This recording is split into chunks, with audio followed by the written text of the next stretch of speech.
भरजरी ग पितांबर दिला फाडून,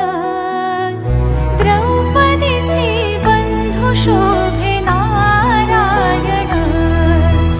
द्रौपदीसी बंधू शोभे नारायण, सुभद्रा कृष्णाच्या पाठीची